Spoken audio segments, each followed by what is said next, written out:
Irmãos, abram suas Bíblias comigo na primeira epístola de João, 1 João, capítulo 4. Nós vamos ler do verso 1 até o verso 6. De 1 a 6. 1 João, primeira carta de João, está lá no finalzinho da Bíblia. Se você achar Apocalipse, você volta, Judas, 3 João, 2 João, e aí chega em 1 João. Capítulo 4, de 1 a 6.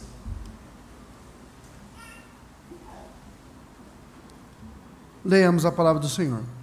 Amados, não deis crédito a qualquer espírito, antes provai os espíritos se procedem de Deus, porque muitos falsos profetas têm saído pelo mundo afora. Nisto conheceis o Espírito de Deus. Todo espírito que confessa que Jesus Cristo veio em carne é de Deus. E todo espírito que não confessa a Jesus não procede de Deus. Pelo contrário, este é o espírito do anticristo, a respeito do qual tendes ouvido que vem, e, presentemente, já está no mundo. Filhinhos, vós sois de Deus, e tendes vencido os falsos profetas, porque maior é aquele que está em vós do que aquele que está no mundo. Eles procedem do mundo, por essa razão falam da parte do mundo, e o mundo os ouve. Nós somos de Deus. Aquele que conhece a Deus nos ouve. Aquele que não é da parte de Deus não nos ouve. Nisto conhecemos o espírito da verdade e o espírito do erro. Até aqui a palavra do nosso Deus. Irmãos, é extremamente importante nós conseguirmos discernir a verdade do erro, o verdadeiro do falso, aquilo que é de Deus e aquilo que não é de Deus. E João tinha isso muito em mente. Ele sabia dessa importância. Ele sabia que era extremamente importante que os cristãos, que os servos de Cristo, conseguissem fazer essa distinção entre aquele que era de Deus e aquele que não era. A verdade é que existem muitas vozes no mundo, irmãos, até hoje, tá? Muitas vozes. E todas essas vozes querem ser ouvidas. Todo mundo que fala quer ser ouvido.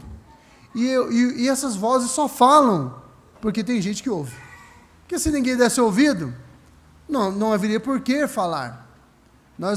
Lá na escola onde eu trabalho, muitas das vezes o aluno vem reclamar, normalmente os pequenininhos, né? Os menores. Os pequenininhos que eu falo são os alunos de 11, 12 anos. Eles vêm, às vezes, lá chorando, fulano me xingou, fulano falou que eu sou feio, desse jeito. Eu não sei muito como lidar com essas coisas. Eu lido mais com os alunos maiores, né? Mas às vezes estou eu sozinho lá e vem os alunos do 6º ano, né? E aí eu falo assim, mas você é feio? Aí ele fala assim, não. Eu falei, então, por que você dá atenção para ele? Às vezes o aluno fala, eu tenho uma didática meio de explosão, entendeu? Às vezes o aluno chega e fala assim, fulano estava olhando feio para mim. Eu falei, mas você já reparou que ele é feio mesmo? Ele só estava te olhando. A feiura é normal, é natural dele. Essas coisas são engraçadas, irmãos, mas assim, por que eu estou falando isso? Porque as pessoas só falam, porque tem gente que ouve, tem gente que dá ouvidos, tem gente que presta atenção, e está cheio de vozes por aí, está cheio de pessoas por aí falando, e tem muita gente ouvindo, tem muita gente dando ouvidos para isso tudo. Bom, quando João escreveu essa carta, havia um problema, é o final do 1º século, tá? Está beirando ali o ano 100, está ali por volta dos anos 90, 95, que João está escrevendo essa carta. E qual é o grande problema que João está enfrentando? O que está passando com a igreja? O que João está enfrentando? O que a igreja está enfrentando?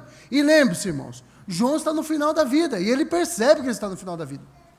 Tanto é que, mais ou menos por esse período, entre os anos 85 e 95 da nossa era, né?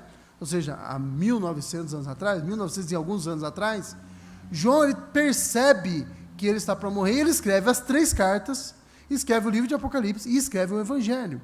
E se você já parou para ler o último capítulo do Evangelho de João, ele vai dizer o seguinte, olha, ele explica lá que havia uma compreensão da igreja, um entendimento da igreja, de que João não morreria até que Jesus viesse.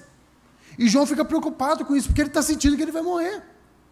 E aí é por isso que ele escreve o capítulo 21, e ele deixa bem claro, Jesus não disse que eu ficaria até que ele viesse, mas que se eu ficasse, o que Pedro tinha a ver com isso? Era isso que João está preocupado, era esclarecer a igreja que ele não viveria, mas ele está percebendo que ele vai morrer. E é a hora que ele pensa, eu vou morrer, o último dos apóstolos vai morrer, e a próxima geração não viu Jesus. Essa geração que está me ouvindo agora não viu Jesus, não ouviu os ensinos dele. É por isso que quando João começa essa carta, essa epístola, ele começa dizendo o quê? Olha o que ele diz. O que era desde o princípio, o que temos ouvido, estou lendo João 1:1, tá? 1 João 1:1. Temos ouvido e que temos visto com os nossos próprios olhos, o que contemplamos e as nossas mãos apalparam, com respeito ao verbo da vida. Olha, ele está dizendo o seguinte, olha, eu estou dizendo para vocês aquilo que eu ouvi do verbo que se fez carne, do verbo que se manifestou, e eu ouvi, e eu vi, e eu toquei nele. Vocês não viram, mas eu estava lá, eu vi, eu sou testemunha ocular, e ele é a última testemunha. Não, os apóstolos todos já se foram, ele é o último dos apóstolos, e ele tem uma preocupação, está surgindo um grupo de hereges na igreja, ou está sendo no meio da igreja, né, que estão defendendo um tipo de ensino que não é bíblico. É só João que passa por isso? Não. Paulo já tinha passado por isso, eram outros ensinos, mas eles já estavam lá. E João está percebendo que há um grande risco aqui. E aí ele começa dizendo, amados, e o João é o Boanerges, né, o filho do trovão, dizendo, amados, aquele que na juventude queria que Jesus jogasse fogo dos céus e matasse todo mundo lá de um grupo de samaritanos. Agora ele é muito mais paciente, o amor de Cristo foi trabalhado no coração dele, de vez em quando ainda a gente vê uns lampejos do filho do trovão aqui na carta, né? Mas ele fala, amados, não deis ouvidos, ou não deis crédito, ou não deis atenção, ou não acreditem em qualquer espírito. Irmãos, quando a gente está estudando o texto bíblico, para a pregação, uma das coisas que a gente tem que observar são os verbos do texto. Nós temos que observar todos os verbos, tá? É a primeira coisa que a gente chega, a gente pega os verbos lá nós, pastores, principalmente, temos que fazer isso. Nós vamos lá no língua original e nós começamos a marcar os verbos. Primeira coisa e a gente tem um programa que é uma benção, irmãos. A igreja me ajudou a comprar esse programa, é uma benção, é o Logos. A gente pede para ele marcar para nós todos os verbos e ele já deixa tudo colorido. Aí a gente pede para ele fazer colorido de cor diferente, diferentes tipos de verbos. E aí ele deixa, é uma benção, uma benção. Nossa, minha vida mudou quando eu comprei esse programa. E aí a gente faz isso, coloco lá os verbos lá todos coloridos. E aí a gente tem que prestar atenção, principalmente nos verbos, quando eles estão no imperativo. Porque quando estão no imperativo, e normalmente, nem sempre, mas normalmente, ali está o tema da passagem. E qual é o tema da nossa passagem? O tema da nossa passagem é o seguinte, provem os ensinos. Coloque os ensinos à prova. Não aceite qualquer coisa. Vocês têm que exercitar o discernimento. Vocês precisam provar. Não acreditem em tudo que vocês ouvem. Há dois imperativos aqui. O primeiro deles é um imperativo negativo. Não. E esse não aqui, irmãos, no grego, ele é o me. Quando você tem vários negativos no grego, tá? Você tem o ouke, mas quando você pega o me, ele é um negativo, ele é um não enfático. Não, de maneira nenhuma, nunca, jamais deis crédito. E aí veio, dar crédito, né? Acreditar é um verbo presente, tá? Não acredite em todo espírito. Quando é que você não deve acreditar em todo espírito? O tempo todo. Você deve o tempo todo desconfiar das coisas que você ouve.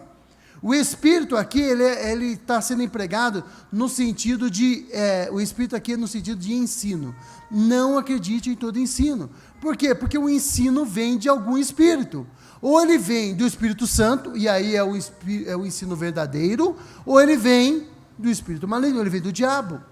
Por isso que nós não devemos dar crédito a todo ensino. Nós devemos verificar da onde procede esse ensino, da onde ele vem. Então não acredite.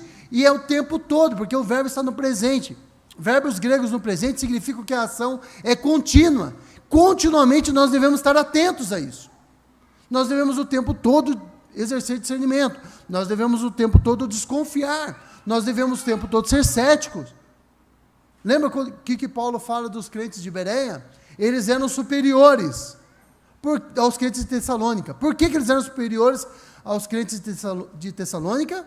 Porque eles receberam de bom grado aquilo que era ensinado, mas eles iam na Escritura verificar se as coisas realmente eram assim. Eu já contei para vocês uma história do Jonathan Edwards. Ele fala que um dia ele saiu a cavalo, passando ali, e assim, no caso de Edwards, diferente do nosso caso hoje, né, da nossa vida, hoje moderna, a cidade onde, Northampton, que ele morava. Na cidade que ele morava, tem um TH aí, que em inglês fica Northampton, né, mas aí fica estranho para nós. Mas ele morava naquela cidade, e a cidade toda era sua paróquia. E ele saiu de cavalo, e passando por um fazendeiro, e ele viu que o fazendeiro estava com um ancinho. O ancinho é aquele tipo rastelo, né, aquele garfo. E ele estava escorado no ancinho e lendo. E ele se aproximou e verificou que o homem lia a passagem que ele havia pregado no domingo. E o texto que o homem lia, que o fazendeiro lia, era no grego. O homem estava olhando no original e vendo se realmente o que Edwards tinha pregado era verdade. Nós devemos desconfiar de todo o ensino. O segundo imperativo aqui vem na continuação. Provai, estão juntos, né? Não dei crédito, não acredite em todos, e provai os espíritos, provai os ensinos, coloque à prova, veja se é verdadeiro, veja se está na Bíblia, veja se é correto, veja se é bíblico o que está sendo pregado. Não fique aonde não é pregada as Escrituras, onde as Escrituras não são pregadas. Não fique aí, tome cuidado. Por que João está dizendo isso para eles? E aqui também o verbo provai está no tempo presente. Quando é que você deve provar? O tempo todo. O tempo todo você deve desconfiar e o tempo todo você deve colocar no ensino à prova. Você tem que ver se aquilo é verdade, se é verdadeiro. Porque, lembre-se, irmãos, do que nós devemos pensar? Lembra o que Paulo disse? Tudo aquilo que é honesto, que é verdadeiro, que é a boa fama, se há alguma virtude, nisto pensais. É nisso que nós devemos gastar tempo. Nós devemos nos dedicar a estudar a verdade, a palavra de Deus. Ela é a verdade. E isso deve ser feito o tempo todo.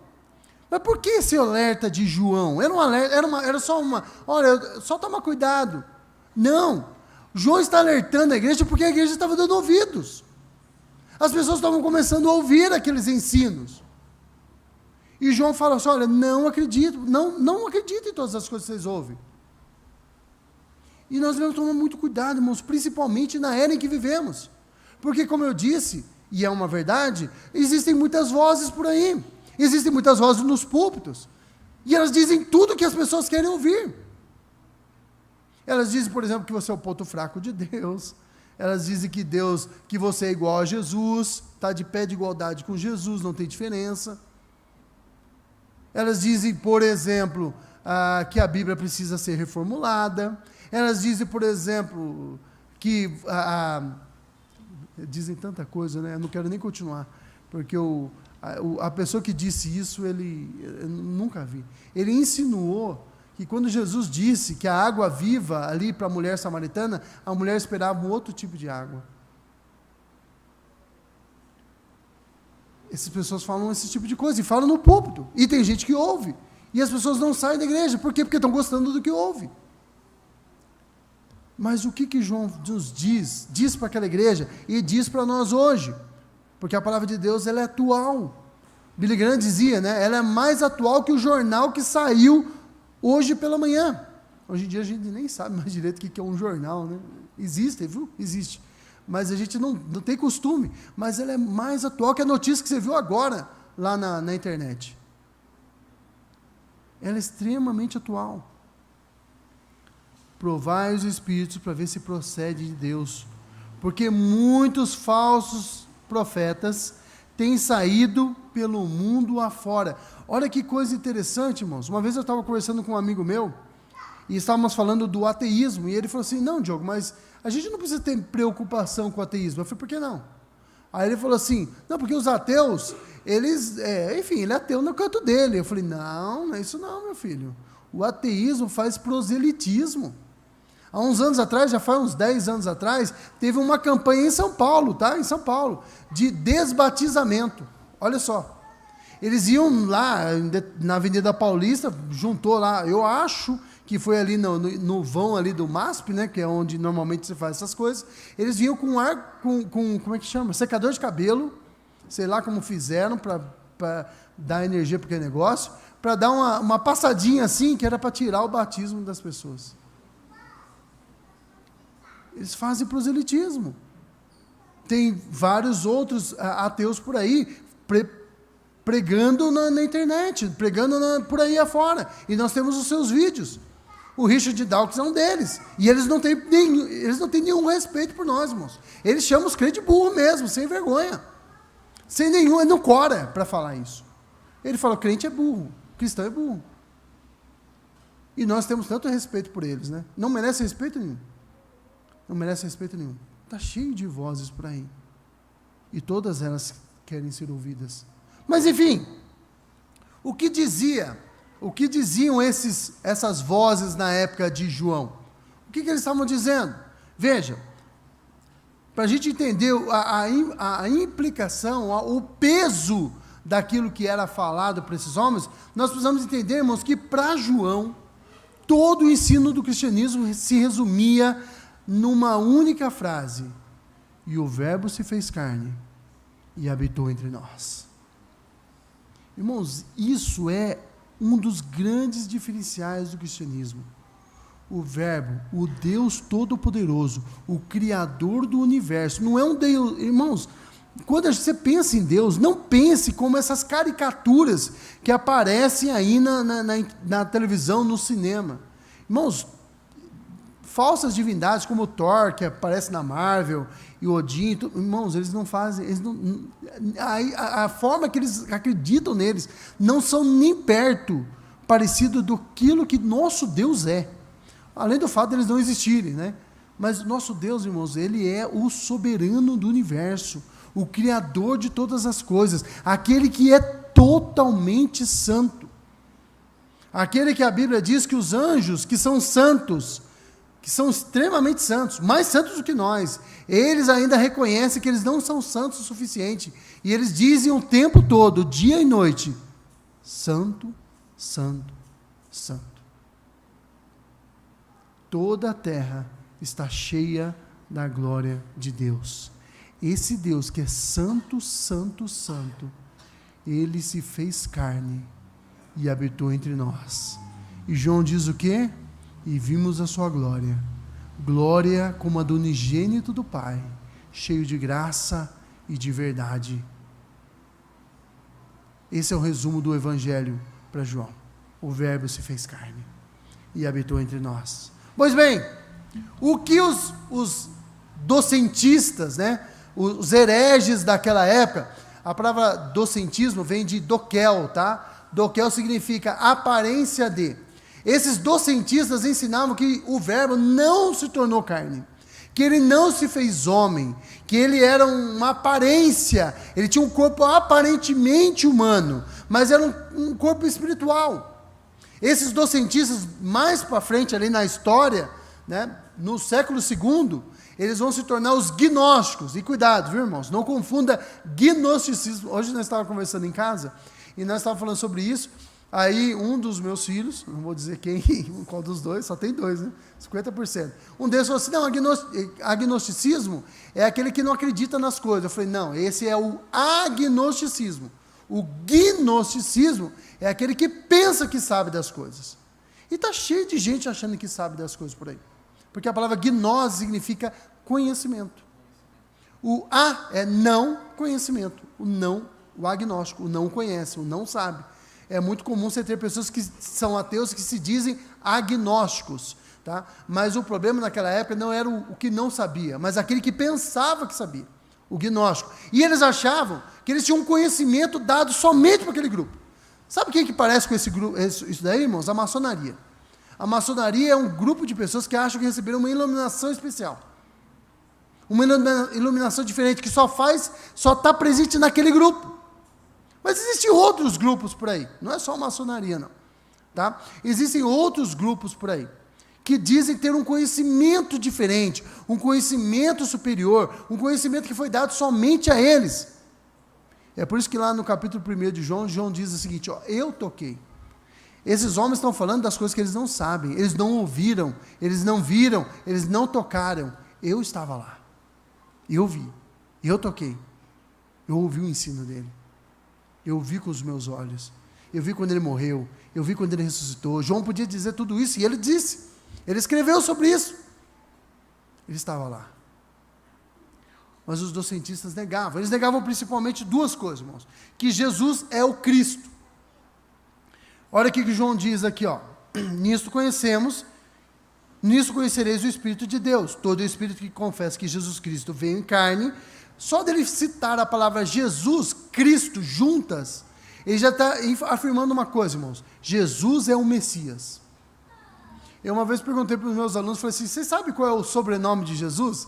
Aí eles disseram, Cristo. Eu falei, não. Nós não sabemos o sobrenome de Jesus. Talvez seja Judá, porque era a família que ele pertencia. Era comum os hebreus manterem o nome da família. Judá Jesus seria o nome dele. Mas a gente não tem certeza. Agora, o Cristo não é um nome, é um título. A palavra Cristo é o substantivo grego do Messias do hebraico. Ou seja, Jesus é o Messias. Uma das coisas que os docentistas negavam era que Jesus era o Messias. E ao negar isso, irmãos, havia várias implicações. Pelo menos 3 importantes que eu vou citar para vocês. Ao negar que Jesus é o Messias, eles negavam que Jesus é o centro da história. Irmãos, toda a história converge para Cristo. Antes dele e depois dele. Jesus é aquele que era pregado no Antigo Testamento. E toda a humanidade, ele é o desejado de todas as nações. Por mais que as pessoas não entendam, por mais que eles não queiram. Quando as pessoas querem um governador que seja amável, eles não sabem, mas eles estão querendo Jesus. Quando eles estão querendo um governador que governe com justiça, o que o mundo está querendo, eles não sabem, eles querem colocar isso para outra pessoa, mas no fundo, lá no coração deles, embora eles não saibam, embora o pecado tenha corrompido essa percepção, no fundo, eles querem Jesus.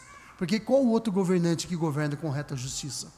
Qual outro governante que governa com amor? Qual outro governante que dá a vida pelos seus súditos? Somente Jesus. Somente Jesus. Eles negam, então, a centralidade de Jesus na história. Irmãos, Jesus é tudo. Jesus é tudo. Eu publiquei nas minhas redes sociais uma mensagem, uma frase do Tim Keller, que dizia o seguinte: você só compreende que Jesus é tudo o que você precisa quando ele se torna tudo o que você tem. Quando você entende que Jesus é tudo o que você tem, então ele é suficiente para você. Ele é tudo o que você precisa. Jesus é o centro da história. Ao negar que Jesus é o Messias, eles também negavam que Jesus é o cumprimento das profecias do Antigo Testamento. Todas as profecias do Antigo Testamento, irmãos, convergem, ou todas não, né? A grande maioria das profecias do Antigo Testamento convergem para Jesus. Ele é o cumprimento das Escrituras. Lembra quando Jesus ressuscitou, e aí tem 2 discípulos andando para a cidade de Emaús, ou para o vilarejo de Emaús, e aí Jesus se aproxima deles, eles não percebem que é Jesus, e Jesus começa a conversar com eles, e o que Jesus faz? é dito lá que ele começa, está lá em Lucas, ele começa a explicar o que as Escrituras falavam a respeito dele, do Messias, só que eles não sabem ainda que é ele. E aí, depois que ele explica tudo, eles ficam com o coração ardendo. Eles falam isso. O nosso coração não ardia quando ele nos explicava as Escrituras. O que Jesus fez, grande parte do seu ministério foi explicar como a Escritura se aplicava a ele. Quando ele disse que morreria, aí eles falavam assim, não, o Pedro, né, impetuoso, não, Senhor, isso não vai te acontecer. E aí Jesus fala, para trás de mim, Satanás. E aí ele começa a explicar como a Escritura dizia que ele morreria. E que ele ressuscitaria. Lembra quando ele lá no capítulo, ou melhor, lá no Salmo 2, é dito que ele seria erguido, né, e atrairia todas as pessoas para Jerusalém? E aí Jesus fala, quando eu for erguido, eu atrairei todos a mim. Lá no Salmo 2, está sendo uma profecia do Messias, do Filho do Homem.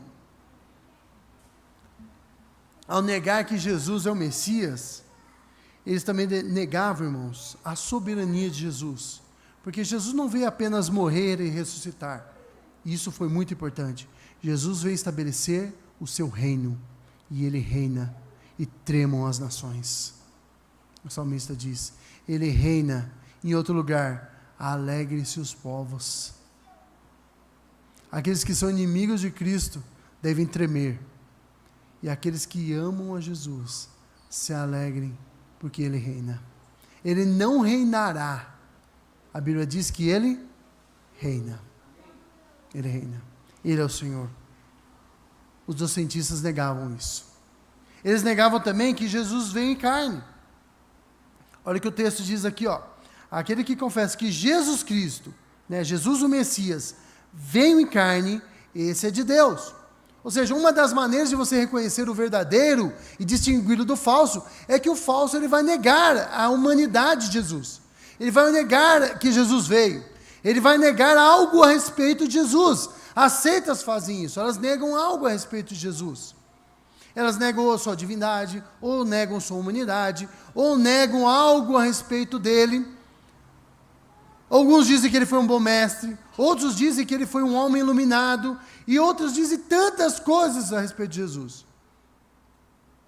Tem um hino, eu acho que é dos Vencedores por Cristo, né, que diz assim, ó, muito embora um só Jesus exista, nem todos sabem vê-lo como é.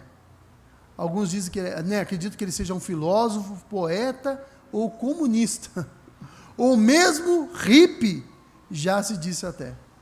Mas Jesus é bem mais importante quando se sabe do seu grande amor. E é por isso, hoje que se cante, Jesus, Filho de Deus, o Salvador. E aí ele continua, por todo mundo procurei, e aí vai o resto do hino, vocês escutam lá depois, tá bom? Mas veja só, tem muitas opiniões a respeito de Jesus, mas a opinião correta a respeito de Jesus, que ele é o Filho do Deus vivo, ele é o Cristo, o Filho do Deus vivo. Pedro foi o primeiro a proclamar isso, mas João está dizendo aqui, que todo espírito que procede de Deus, faz essa declaração. Lembra quando Pedro fez essa declaração pela primeira vez? O que Jesus disse para ele? Bem-aventurado você, filho de Jonas. É Pedro Bar Jonas.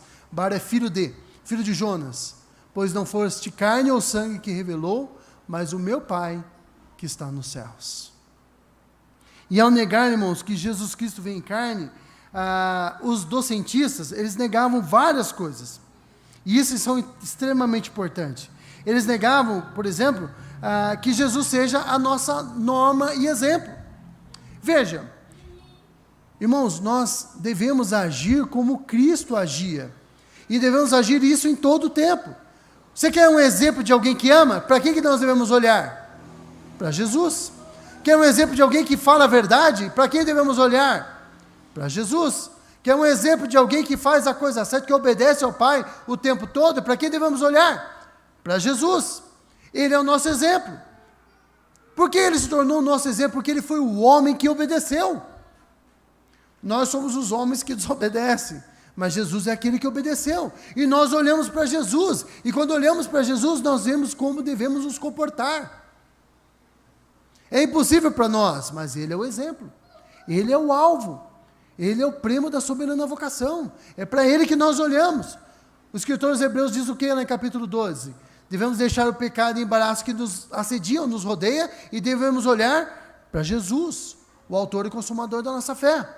Se ele não se fez carne, nós estamos órfãos desse exemplo. Uma outra implicação é que Jesus é o nosso sumo sacerdote. Lembra que os escritores hebreus falam a respeito disso? Ele diz o seguinte: olha, nós não temos um sumo sacerdote que não pode se compadecer das nossas dificuldades, porque em tudo ele passou pelas mesmas dificuldades que nós passamos, e ele foi tentado em tudo, mas não pecou. Mas olha, ele lembra de que nós somos pó. Irmãos, o fato de Deus ter se tornado um de nós, dele ter tabernaculado conosco, dele ter habitado no meio de nós, dele ter passado as dores que nós passamos, por ele ter sofrido como nós sofremos, por ele ter chorado como nós choramos por um amigo que ele perdeu, mesmo sabendo que ele ressuscitaria. Ao ver a dor, ao ver a tristeza humana, ele se compadeceu. Ele mesmo sofreu dor, ele foi chicoteado, ele se cansou. Quando é dito assim, irmãos, que Jesus estava cansado e ele dorme, meio da tempestade, imagine o barco daquela época. Entrava água, ele estava se molhando, mas ele estava tão cansado que ele dormia. Jesus estava exausto. Ele sabe do que nós podemos passar, irmãos. E os docentistas negavam isso. Mas a Bíblia ensina que o nosso Salvador, o nosso Senhor, ele se habitou no meio de nós. Ele se fez um de nós. E ele sofreu as nossas dores. E ele está à destra de Deus, intercedendo por nós, dia e noite. Ele é o nosso verdadeiro sumo sacerdote. Se negarmos que Jesus vem em carne, nós também temos uma outra implicação importante. Porque, irmãos, o pecado, a dívida pelo pecado, ela tinha que ser pago por um homem. Quem foi que pecou? Era um homem. Quem é que tinha que pagar a dívida? Era um homem. Era um ser humano que tinha que pagar a dívida. Por isso que era preciso que o verbo se encarnasse. Era um homem que tinha que pagar a dívida. Mas tinha que ser um homem Deus. Por quê? Porque um homem poderia pagar a dívida de outro homem.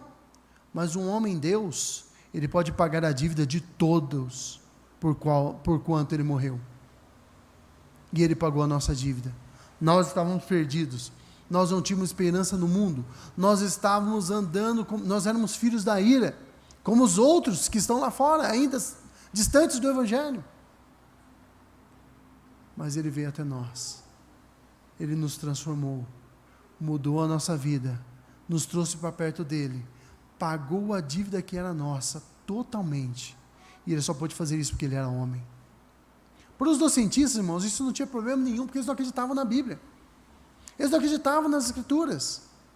Mas, irmãos, sem as Escrituras, sem a palavra de Deus, nós estamos perdidos neste mundo. O Salmo 1 diz isso. E outros vários textos dizem isso. O que é dito lá no Salmo 1? Bem-aventurado o varão que não anda segundo o conselho dos ímpios, nem se detém no caminho dos pecadores, nem se aceita a roda dos escarnecedores, antes tem o seu prazer na lei do Senhor, e nela medita de dia e de noite. Pois será como uma árvore plantada junto ao ribeiro de água, que dá seu fruto em estação própria, cujas folhas não secam nem caem. Não são assim os ímpios. Por que não são assim os ímpios? Porque eles não têm o conselho da palavra de Deus. E aí por isso, eles ficam sem conselho nenhum, eles ficam sem instrução na vida, e eles ficam perdidos. E é o que eles fazem? Buscam o conselho, andam no caminho de pecadores, se assentam a roda dos escarnecedores, e andam no conselho dos ímpios. E por causa disso, eles não são como árvores, que são, a árvore na Bíblia é apresentada como algo que perdura por muitos anos. A árvore vive anos. Lá em Caçapava, lá em Caçapava nós temos um jequitibá. E esse jequitibá, ele é o marco da cidade. E ele está há anos, é centenário. É importantíssimo lá. A árvore é o símbolo de algo duradouro, de algo que permanece. Mas o ímpio, porque não tem a palavra de Deus e fica buscando conselho, aonde dá? Nos ímpios, em pecadores e tudo mais, ele é como uma flor que o vento leva. É uma moinha. Leva para todo lado. É um vento. Lembra aqueles. Eu lembro quando eu leio essa passagem, eu lembro daqueles. Lembra filme de faroeste que tem aqueles arbustos que vão rolando assim? Só os mais antigos lembram dessas coisas. Filme de bang bang, né? Como a gente falava. Tinha um hino que eu cantava quando eu era criança, é um hino muito antigo, que dizia assim, ó, como uma folha seca caída no chão, que é levada por onde o vento levar. Assim é a vida de um homem sem Deus. Pobre e miserável, só pensa em pecar. Assim é a vida de um homem sem Deus, como uma folha seca caída no chão. Salmo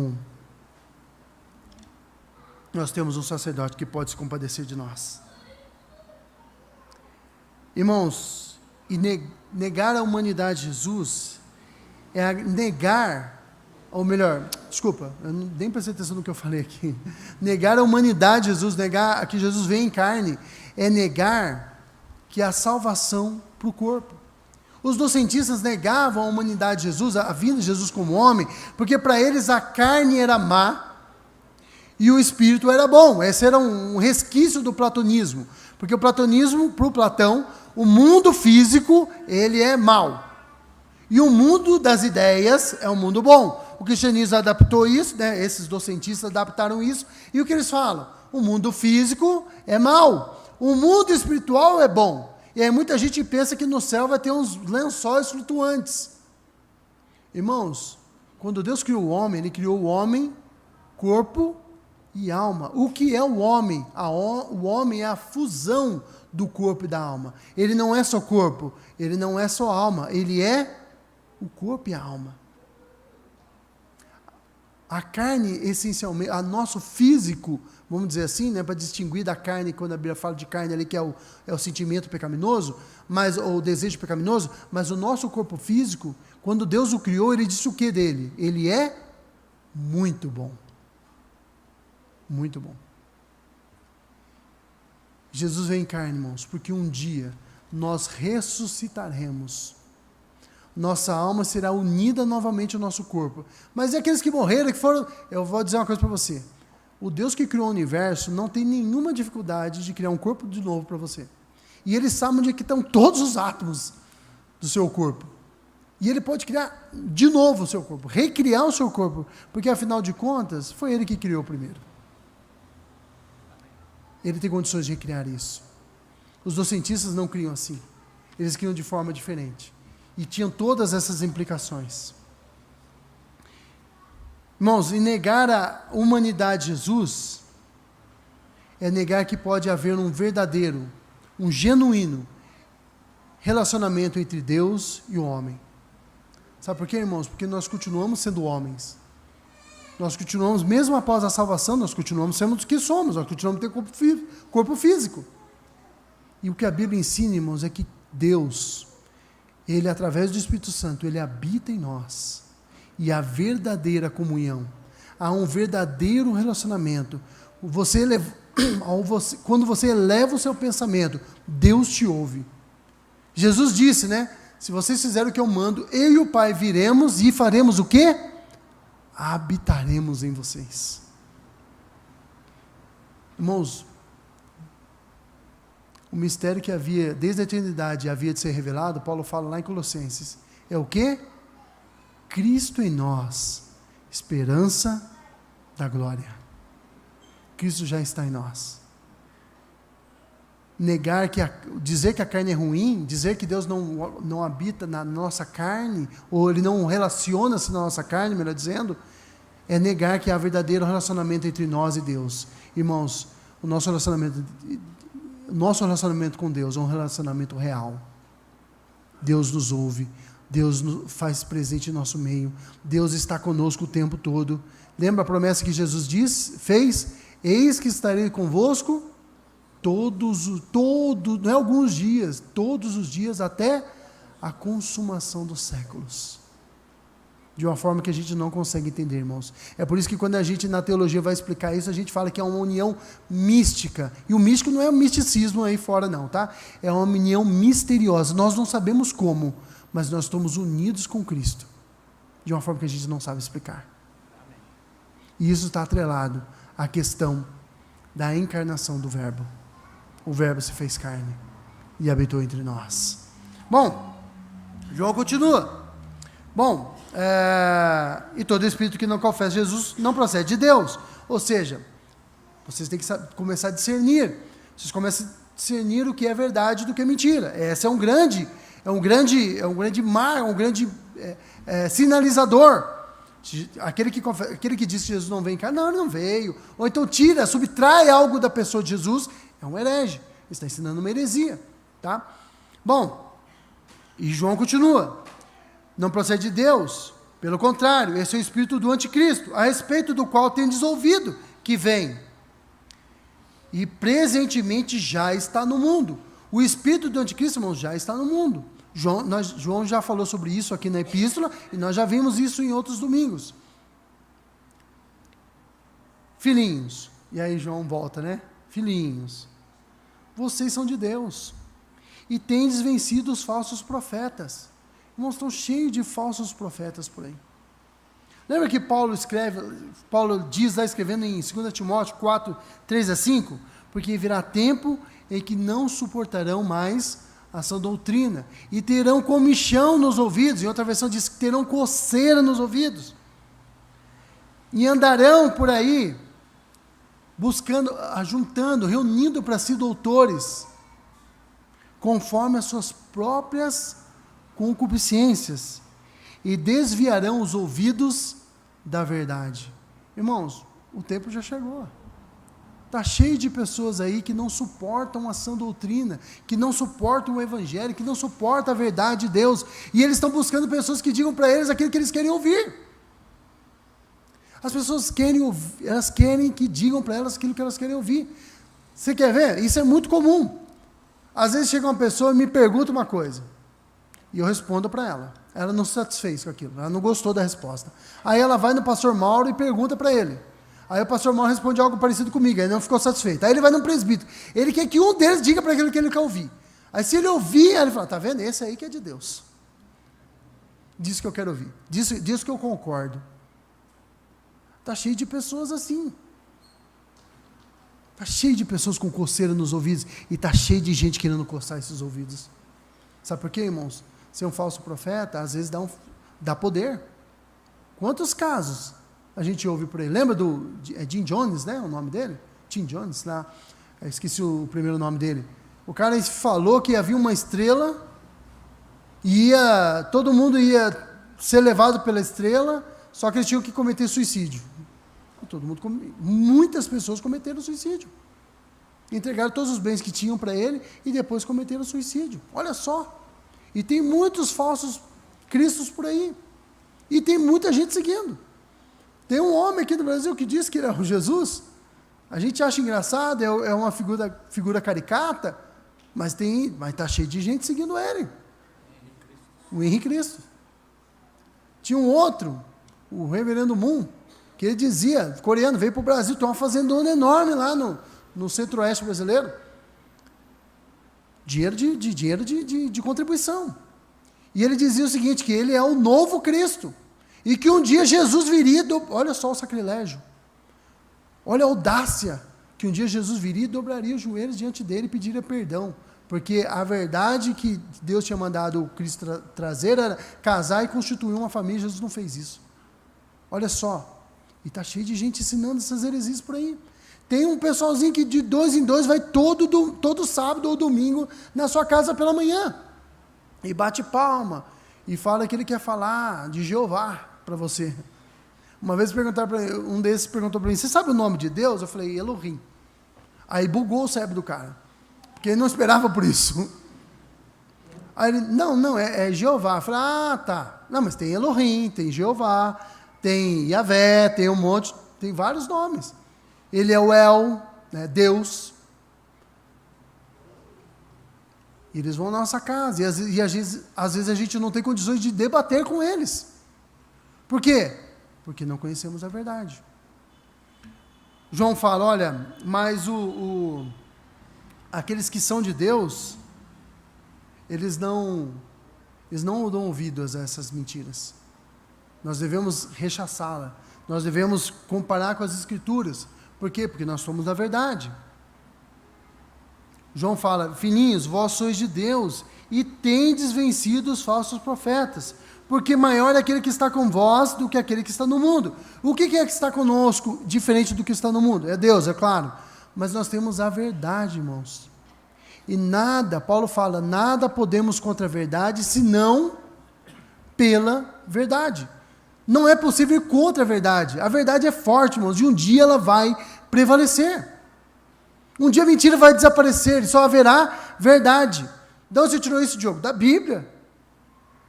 Um dia esses céus e terra que nós conhecemos passarão, e Deus criará um novo céu e nova terra onde habita a justiça, e todos aqueles que amaram mais o mundo, amaram mais as suas concupiscências, eles serão lançados no lago de fogo e enxofre, e ali sofrerão por toda a eternidade, mas aqui haverá plena, somente verdade, somente adoração a Deus, somente louvor ao nosso Criador, ao nosso Redentor, aquele que criou os céus e a terra, e aquele que nos redimiu do nosso pecado, e nós adoraremos Ele dia e noite, e não haverá maior alegria do que isso, em novos céus e a nova terra, onde habita a justiça.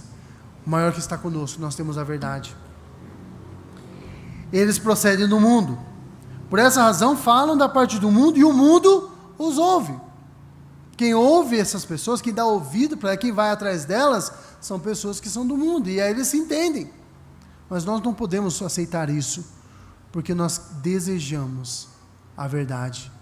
Deus colocou em nós o ansio pela verdade, e só a verdade pode nos satisfazer.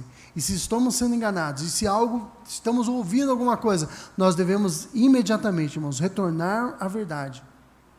Judas escreve sobre isso, ele fala, nós não cairemos. Nós não cairemos. Por quê? Porque aquele que é poderoso para nos livrar de tropeços e apresentar-nos imaculados diante da majestade, esse que ele está falando é o nosso Senhor Jesus Cristo, e ele nos levará até o final da nossa jornada. Lutero, ele diz que nós devemos rejeitar todo falso ensino, mesmo que ele faça chover milagres do céu todos os dias. Nós devemos rejeitar esse falso ensino. Nós devemos ficar com a verdade. E a verdade, irmãos, é que Cristo nos salvou. É que Cristo morreu em nosso lugar. Que Ele pagou a dívida que era nossa. Ele nos escolheu antes da fundação do mundo. E ao saber disso, irmãos, eu sou cheio de amor por Cristo. Meu coração é repleto de alegria e de amor. Porque Ele não precisava ter feito.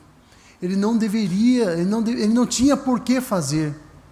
E se ele não fizesse, ele seria totalmente santo, totalmente justo, totalmente amoroso. Porque ele fez o que é certo. Mas ele olhou para nós, irmãos, com um olhar de compaixão.